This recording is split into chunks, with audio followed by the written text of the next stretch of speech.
안녕하세요. 저는 대신여학에서 고졸검정고시 한국사 수업을 담당하고 있는 황태웅입니다. 코로나19로 인해 대면 수업이 어려워져 수업을 듣지 못하는 학생분들의 학업에 최대한 차질을 빚지 않도록 하기 위해서 이렇게 수업 영상을 촬영하게 되었어요. 저도 이렇게 수업 영상을 찍어보는 게 처음이라 부족한 부분이 많고 서투른 부분도 많을 텐데 그 부분 이해해 주시고 저도 아무쪼록 최선을 다해 보도록 하겠습니다.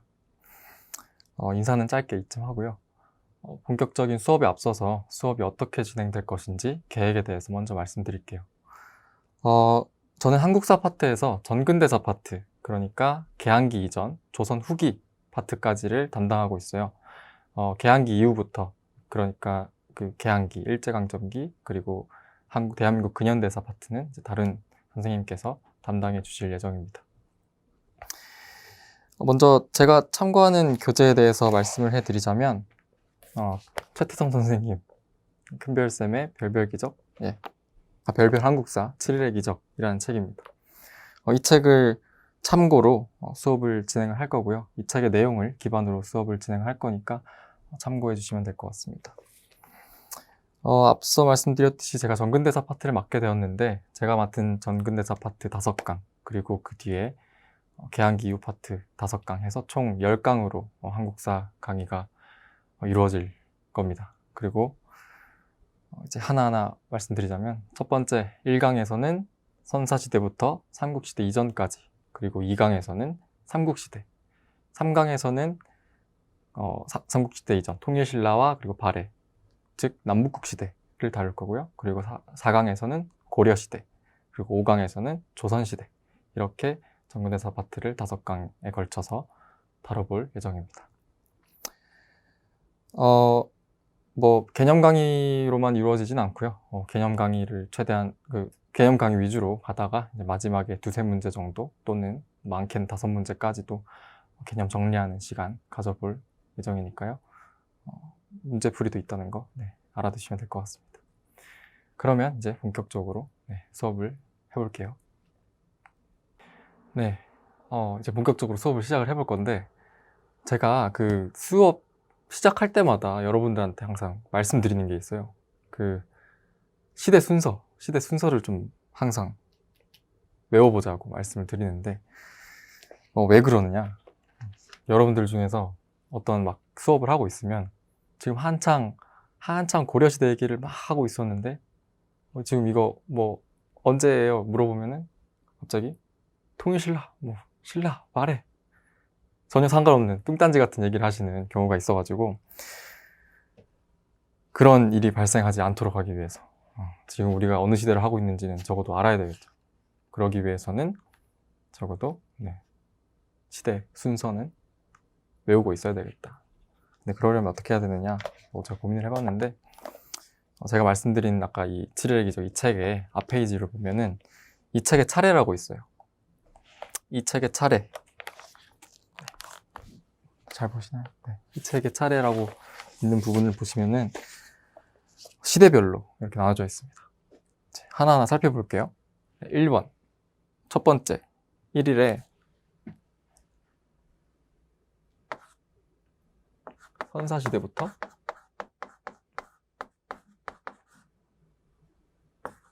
삼국시대까지,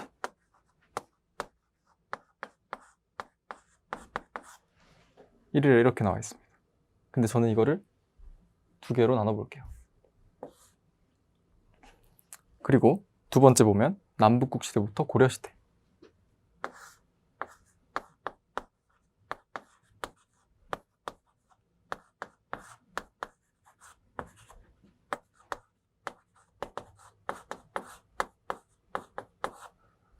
이 부분도 저는 2개로 나눌게요. 그러고 나서 조선 전기와 조선 후기라고 되어 있죠. 근데 이 부분은 제가 그냥 조선이라고 쓰겠습니다. 조선 다음에는 대한민국이라고 생각하시면 돼요. 그냥 대한민국이라고 엄밀히 말하면 아니지만 일제강점기, 그리고 대한민국 현대사, 이렇게 생각을 하시면 될 것 같습니다. 일단 전근대사 파트에서는 적어도 이 순서를 외워주세요. 선사시대, 삼국시대, 남북국 시대, 고려 시대, 그리고 조선 시대에 붙여주겠습니다. 자, 오늘은 이제 선사시대 첫 번째 강의 선사시대를 할 거고요. 이제 2강에서는 삼국시대, 3강에서는 남북국 시대, 4강에서는 고려 시대, 그리고 5강에서 마지막으로 조선시대, 조선 후기까지 다룰 예정입니다. 하나하나 뭐 고려나 조선 같은 경우에는 고려시대, 조선시대구나라는 걸 한눈에 알 수 있지만, 이제 뭐 선사시대 같은 경우나 뭐 남북국 시대, 이게 무슨 시대야? 라고 모르시는 분들도 있을 것 같아서 설명을 드려볼게요. 선사시대 같은 경우에는 선사가 무슨 뜻이냐? 이 먼저 선자에 역사 사자예요. 그 역사가 기록되기 이전의 시대라고 해서 선사시대라고 합니다. 그러니까 쉽게 말하면 구석기, 신석기, 청동기, 이제 도끼나 뭐 청동으로 만든 칼 가지고 막 뛰어다니던 그런 시기예요. 그 다음에 이제 국가가 만들어지고 삼국시대로 접어들죠.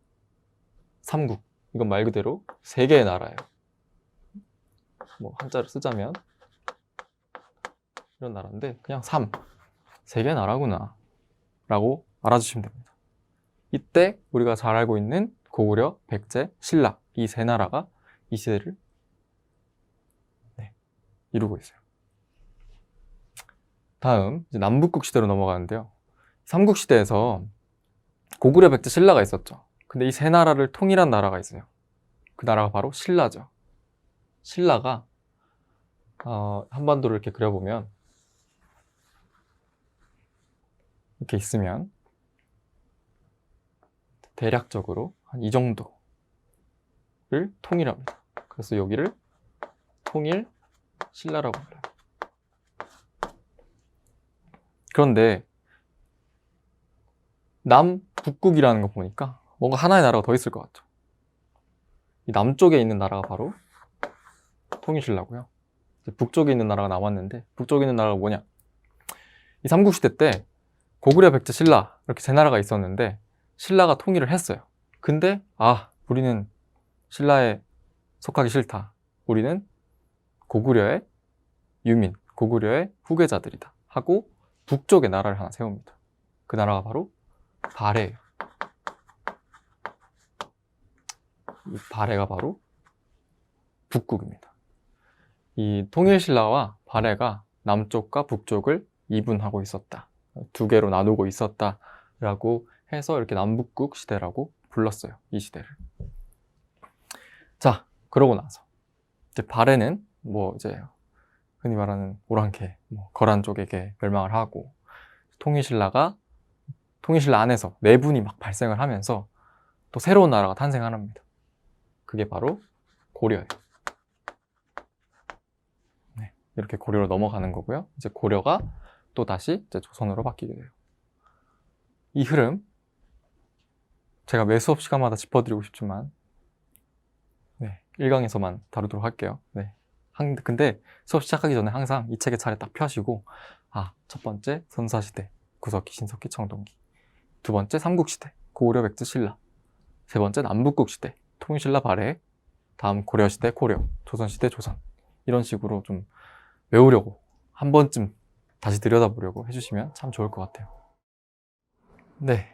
이제 본격적으로 선사시대 시작해 보도록 하겠습니다. 자, 일단 선사시대 먼저 적어놓고 할게요. 선사시대는 총 세 가지 시대가 있어요. 첫 번째로 구석기 시대,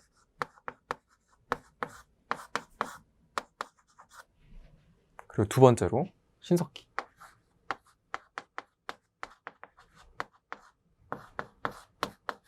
글씨를 잘 못 써도 이해를 해주십시오. 세 번째는 청동기.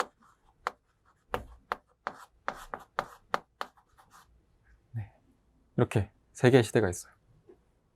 각 시대별로 이제 특징을 우리가 알아봐야 되는데, 자, 구석기 시대, 가장 옛날이죠. 지금 우리가 다루고 있는 시대들 중에서 이 시대들 중에 가장 옛날인 만큼 어때요? 가장 가진 게 없어요. 이때는 집도 없어요. 집이 없으니까 어떻게 해요? 어디서 살아요? 동굴, 뭐 막집이라고 해서 이제 막 지어놓은 집. 그래서 우리는 그냥 이동 생활을 했다라고 봅니다.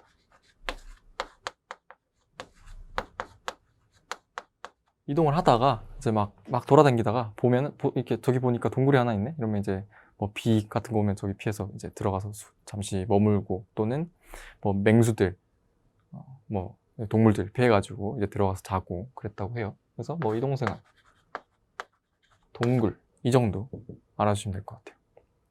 그리고 구석기 시대에서 가장 중요한 거, 이동 생활도 중요한데 구석기 시대 했을 때 우리가 가장 먼저 떠올라야 되는 게 무엇이냐? 바로 이건 중요하니까 주먹도끼입니다.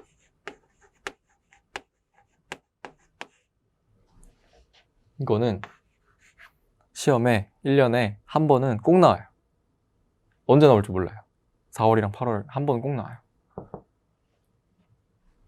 꼭 알아두세요. 좀 이따가 이제 유물 자료 보면서 이제 이게 주먹도끼다 라고 말씀을 드릴 텐데, 대충 그려보자면 뭐 이렇게 생겼습니다.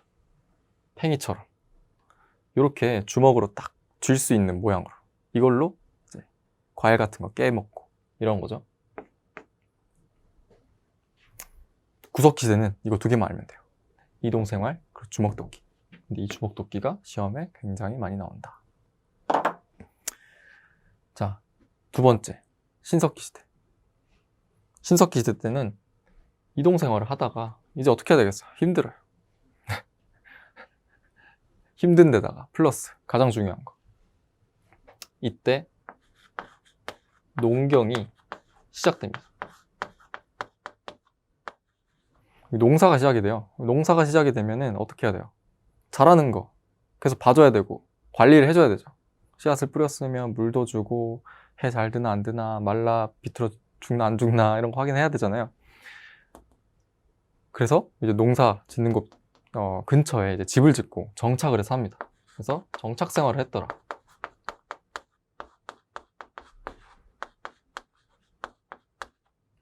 어떤 집을 짓고 뭐 움집 같은 거를 짓고 살았다더라. 근데 뭐 거기 그렇게까지는 몰라도 돼요. 시험에 잘 안 나옵니다. 정착 생활을 했더라. 자, 이 흐름을 기억해 주시면 좋을 것 같아요. 농경을 시작해서 농사를 막 짓기 시작을 해서 이제 정착을 하기 시작을 했다. 자, 다음에 구석기 시대 때는 이제 주먹도끼가 중요하다고 그랬죠. 이제 신석기 시대 때는 중요한 게 바로 빗살무늬 톡입니다.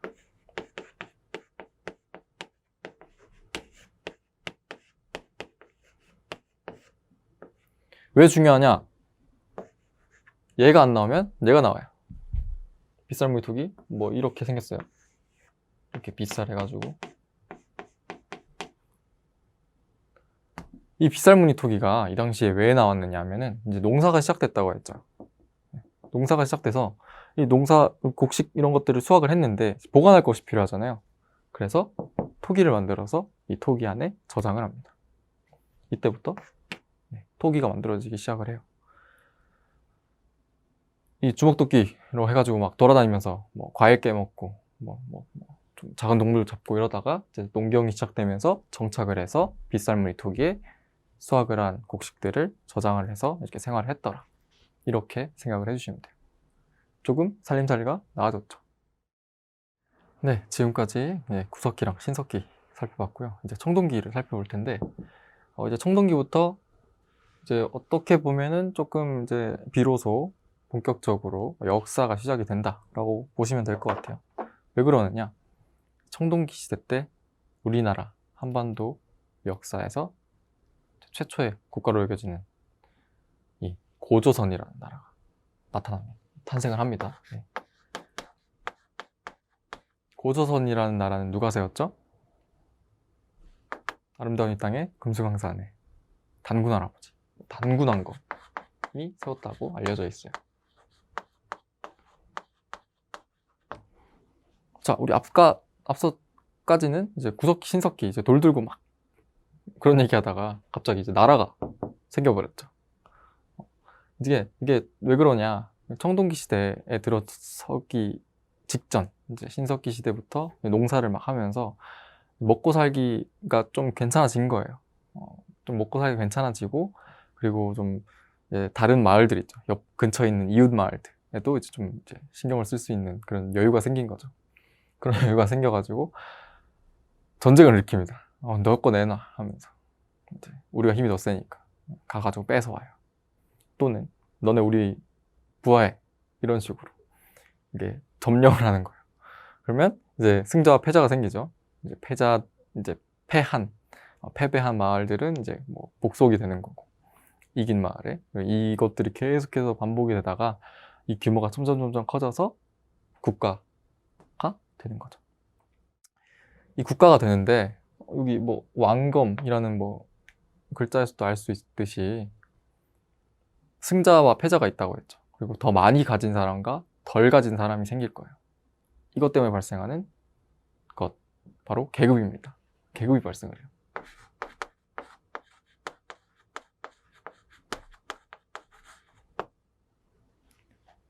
청동기 시대 때 가장 중요한 거는 이제 계급이 발생했고 이제 국가가 생겼더라.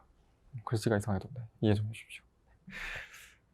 그리고 계급이 발생을 했고 국가가 탄생을 했는데, 이제 국가가 잘 운영이 되려면 어떻게 해야 될까요?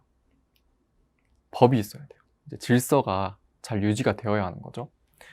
이 고조선 시험에 고조선 관련해서 문제가 나오는 거는 거의 하나밖에 없어요. 무엇이냐? 바로 팔조법입니다.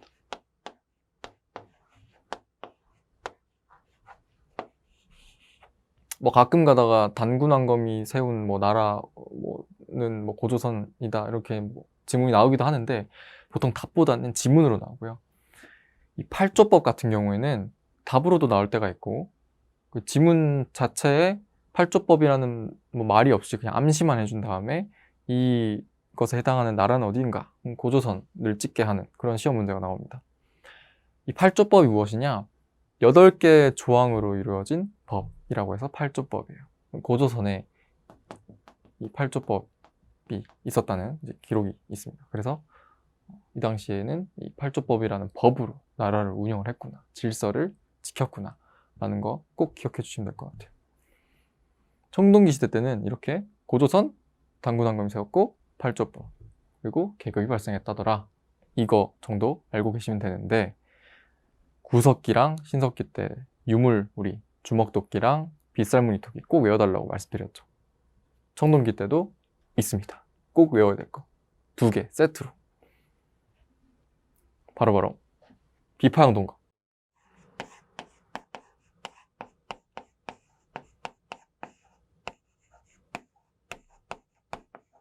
그리고 고인돌.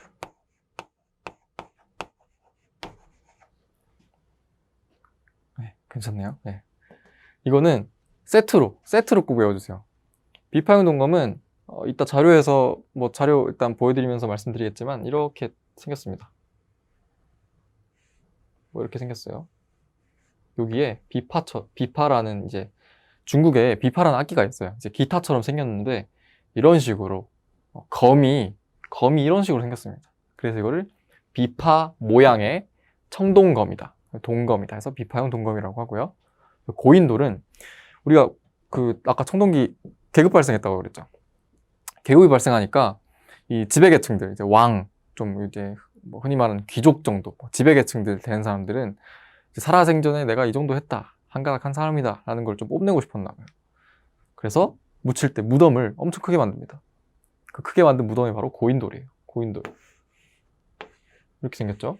강화도 가면은 많아요. 네, 우리나라 한반도에 굉장히 많다고요. 전 세계적으로도 거의 세계에서 제일 많다고 알려져 있어요. 네. 자, 청동시대 때는 비파형 동검이랑 고인돌, 이거 유물 시험에 꼭 나옵니다. 비파형 동검 하나 아니면 고인돌 하나, 이 둘 중에 하나 꼭 나와요. 자, 구석기 시대 때 주먹도끼 했죠. 그리고 신석기 시대 때 빗살무늬토끼, 그리고 청동기 때 비파형 동검이랑 고인돌, 이렇게 3개 시대별로 딱 구분지어서 숙지를 해두셔야 돼요. 꼭 외워주셔야 돼요. 시험에 이거 3개 중에 하나는 무조건 나옵니다. 네.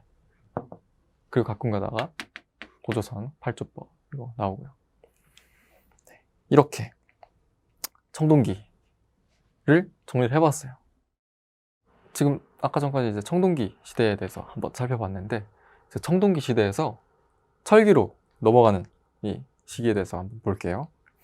아까 청동기 때 뭐 그 제일 중요하게 외워달라고 말씀드렸던 게 이제 비파형 동검, 그리고 뭐 고인돌도 있었고, 그리고 고조선,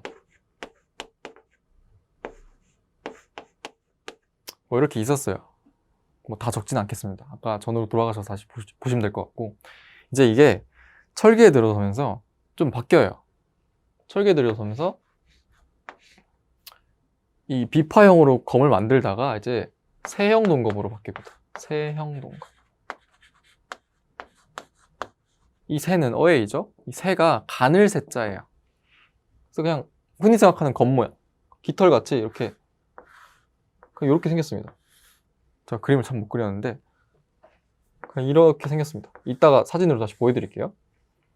세형 동검으로 바뀌어요. 그리고 명도전이라고 이렇게 칼 모양으로 생긴 화패가 생깁니다. 화패가. 전자가 이제 엽전 할 때 이제 돈으로 쓰이던 거, 명도전이라고 생각하시면 돼요. 이게 중국이랑 교류를 하면서 만들어진 거라고 합니다. 이게 철기 시대의 유물로서 이제 세형동검이랑 명도전, 그리고 플러스 이 고조선에서, 이 고조선은 똑같은 나라예요. 지금도 철기에도. 근데 이름이 바뀝니다. 위만조선.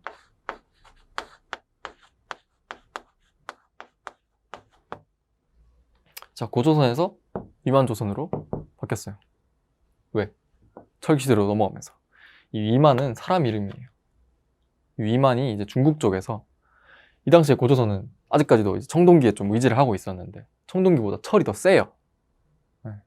이 위만이라는 사람이 저기 중국 쪽에서 철제 무기를 들고 고조선에 딱 와가지고, 아, 이제부터 내가 고조선을 접수한다 해가지고 위만조선이 됩니다. 네, 이때부터 이제 철기 시대로 들어선 거죠, 고조선이. 이때를 위만조선이라고 불렀고요. 그리고 이때는 비파형 동검, 이제 청동으로 만든 이런 거에서 이제 세형 동검과 명도전으로 이제 유물이 형태가 변화했다더라 라는 거 알아주시면 될 것 같아요. 네, 이게 아까 구석기, 신석기, 청동기, 그리고 청동기에서 철기로 넘어가는 거, 이게 답니다. 네, 내용이 다예요. 그러면 이제 자료 한번 보도록 할게요. 네, 이제 자료 한번 볼 텐데, 자, 아까 제가 제가 아까 요렇게 그렸었죠. 요렇게 비슷하게 그렸었어요. 네, 이게 뭐예요? 주먹도끼입니다. 무슨 시대죠? 구석기 시대. 그리고 아까 제가 이렇게 그렸었죠. 이름이 뭘까요? 네, 빗살무늬 토기. 언제죠? 이제 신석기 시대. 구석기는 주먹도끼 하나, 그리고 신석기 때는 이제 빗살무늬 토기 하나, 이렇게 외워달라고 했어요. 그리고 자, 아까 제가 살짝 지나가는 소리로 하나만 더 알면 좋다라고 했는데, 이제 이거는 이름이 가락바퀴.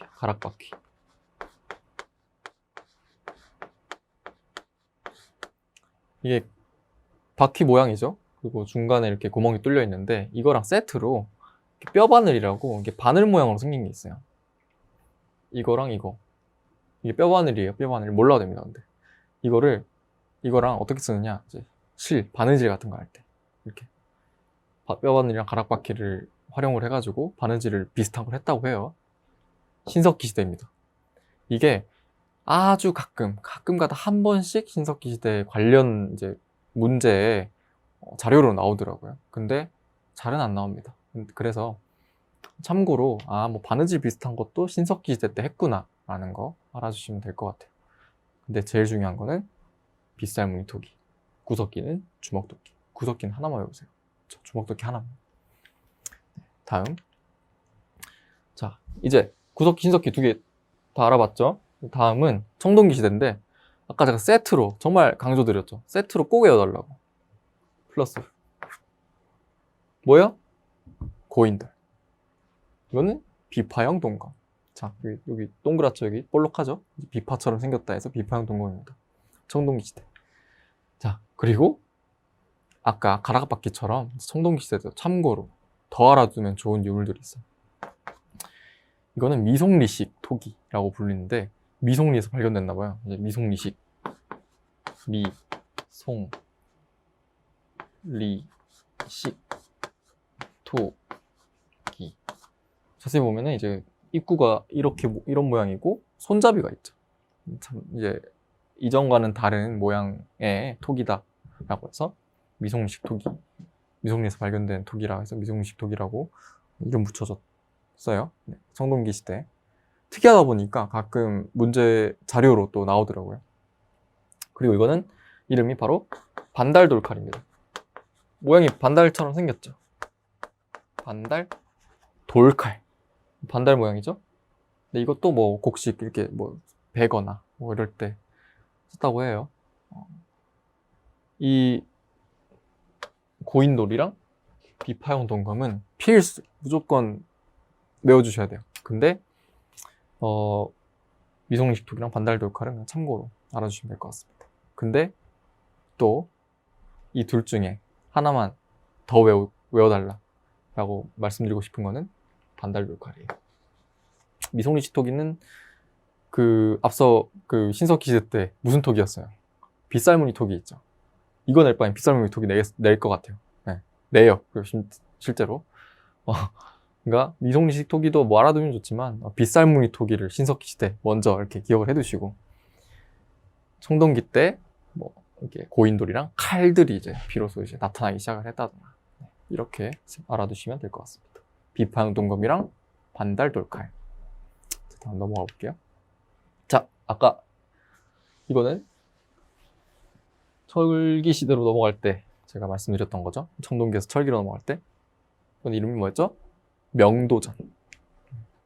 칼 모양의 화폐. 뭐 동전 비슷하게 써있나 봐요, 이게. 칼 모양이죠. 그리고 이거는 세형 동검.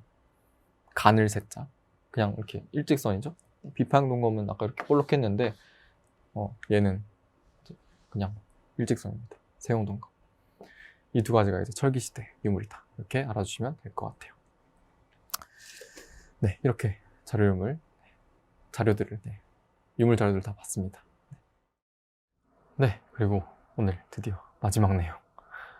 구석기, 신석기, 청동기, 철기 이제 넘어가는 시대까지 했죠. 그 다음에 고조선 이후에 우리나라 한반도에 나타나는 국가들이 있어요. 크게는 이제 대여섯 국가가 있는데 이 국가들의 또 특징이 다 각기 다릅니다. 이 나라들이 또 시험에 잘 나와요. 이 내용들을 한번 살펴볼게요. 먼저 한반도 그려볼게요. 이번엔 좀 크게 그립니다. 뭐 이렇게 있어요. 한반도가. 네. 비슷하죠? 잘 그렸죠? 네. 자, 하나하나 위에서부터 갈게요. 여기는 이제 중국 땅이고요. 자, 위에 여기는 안 보이나? 잠시만요.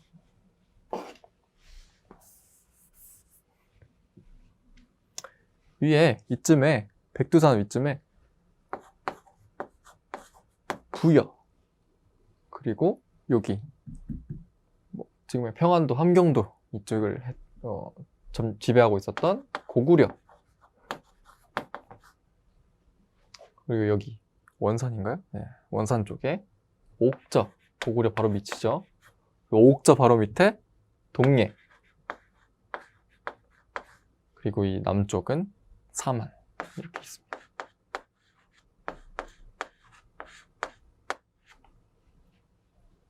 당시에 고조선 이후에 한반도 또는 한반도 이제 근처에 있었던 고대 국가들 5개로 크게 있는데 사만은 이제 3개로 또 나뉘고 이따 지금부터 차례차례 설명을 해드리도록 하겠습니다.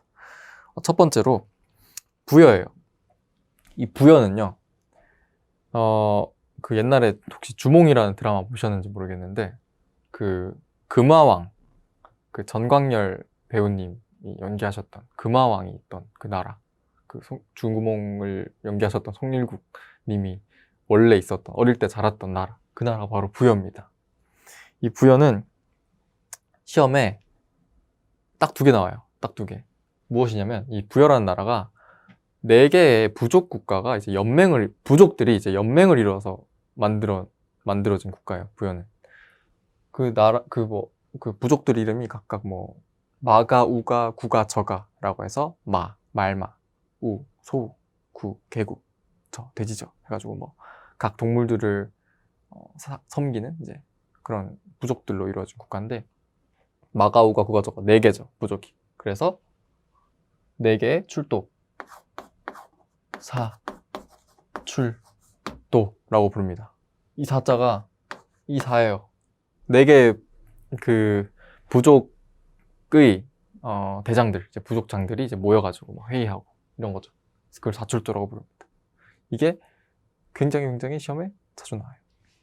이것도 빨간색으로 펼쳐줄게요. 네. 그리고 이제 차례차례 계속 살펴볼 테지만, 이때 막 그 아까 십석기 때 막 농경기 시작하고 청동기 때 이제 국가 살만해져가지고 이제 막 국가가 만들어졌다 그랬잖아요. 막 이제 곡식들을 수확하고 이러면은 이제 뭐 하느님이나 뭐 아까 말했던 부족을 상징하는, 부족이 섬기는 어떤 뭐 동물 신들한테 이제 뭐 제사를 지내고 또는 막 축제를 여는 거예요. 국가 차원에서. 부여는 12월에 영고라는 축제를, 그러니까 계절제, 뭐 제천 행사라고 해요. 뭐 하늘의 제산을 지내는 영고라는 제천 행사를 지냈습니다. 이게 왜 중요한지는 이따가 설명을 드릴게요. 자, 다음 고구려예요. 고구려는 사실 여기서 설명을 드릴 거 딱히 없어요. 왜냐하면은 이따 삼국시대 넘어가가지고 설명을 드릴 게 너무 많기 때문에. 자, 여기서 알아야 될 거는 그나마 고구려는 서옥제, 뭐 쉽게 말해서 이게 완벽하게 맞는 말은 아니지만 뭐 대릴사위제 비슷한 겁니다. 그러니까 뭐 며느리를 이렇게 데려오기 전에 이제 사위 될 사람이 먼저 그 장가에 가가지고 좀 노동력을 제공을 하는 거죠. 그리고 이제 좀 제공을 했다, 어느 정도 했다 싶으면 이제 다시 며느리를 데리고 부인 될 사람을 데리고 친가에 와서 이렇게 결혼 생활을 하는 그런 제도였어요. 고구려는 이 서옥제가 있었다 하더라고요. 그리고 밑으로 바로 내려가 볼게요. 고구려 다음에 옥저가 밑에 있죠. 옥저는 이제 서옥제랑 대비가 됩니다. 윗며느리제예요. 어린 며느리를, 이제 10대 되는 며느리를 미리 이제 집 근처에 데려다가 키우는 거죠. 그리고 결혼을 할 나이가 되면 이제 결혼을 시켜서 결혼 생활을 하도록 하는 그런 제도였어요. 고구려랑 옥저랑 이제 대비된다, 이렇게 알아두시면 될 것 같습니다. 옥저도 이거만 사실 거의 다 나와요. 이거 말고 뭐 책에 보면은 뭐 읍군삼로, 가족 공동무덤이 있는데 참고로만 알아두시면 될 것 같고. 왜 그러냐면 이 옥저로 문제 한 문제 내기에는 너무 아깝습니다. 다른 것들이 낼 게 너무 많아요. 네. 검정고시에는 잘 나오지 않는다. 근데 옥저 하면 윗며느리제, 고구려랑 대비해가지고 서옥제랑 대비해서 윗며느리제 정도 하나 알아두시길 바래요. 다음으로 동해. 옥저도 그렇긴 한데 동해를 보면 완전 해안가죠. 동해 안에 있단 말이에요. 그러니까 되게 뭐 해산물 비슷한 게 많이 납니다. 뭐 특산품들, 뭐 반어피, 단궁, 과하마 이런 것들 있죠. 단궁, 과하마, 반어피. 단궁은 짧은 활이라고 생각하시면 되고, 화살, 짧은 활.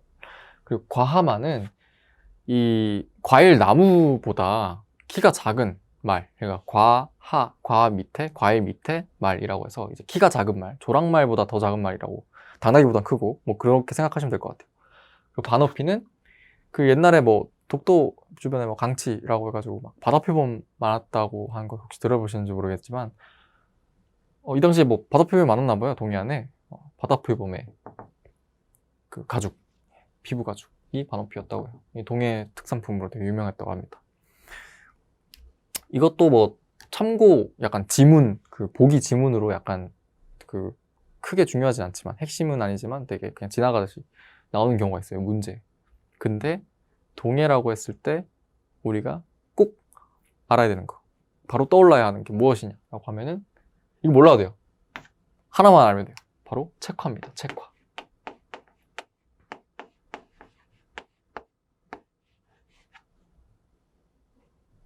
지금 고구려, 옥저, 동해 하고 있는데 각자 이거 하나씩만 알아두시면 돼요. 소국제, 민멸제, 책화. 책화가 무엇이냐? 책 하면 뭐가 떠올라요? 이 책 말고 책임할 때 책이라고 생각을 하시면 됩니다. 그러니까 되게 뭔가 잘못을 저지르면은 크게 책임을 지는 그런 거였다라고 생각을 하시면 될 것 같아요. 책화. 동의하면 책화. 옥저면 민면일제. 고구려면 서국제. 이렇게 하나씩만 이렇게 대응을 시켜주시면 좋을 것 같아요. 그리고 하이라이트. 사실 이 5개 하면서 제일 중요한 거는 부여랑 사환입니다. 문제에 부여랑 사환이 제일 많이 나와요. 왜 그러느냐? 부여는 사출도랑 이 12월 연고 때문에 그렇고, 사만 같은 경우에는 굉장히 특이한 것들이 많았어요.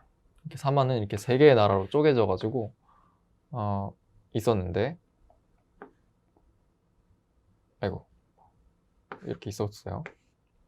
이렇게 있었는데 제일 중요한 게 무엇이냐면 바로 소도, 천군이라는 개념이에요. 천군과 소도.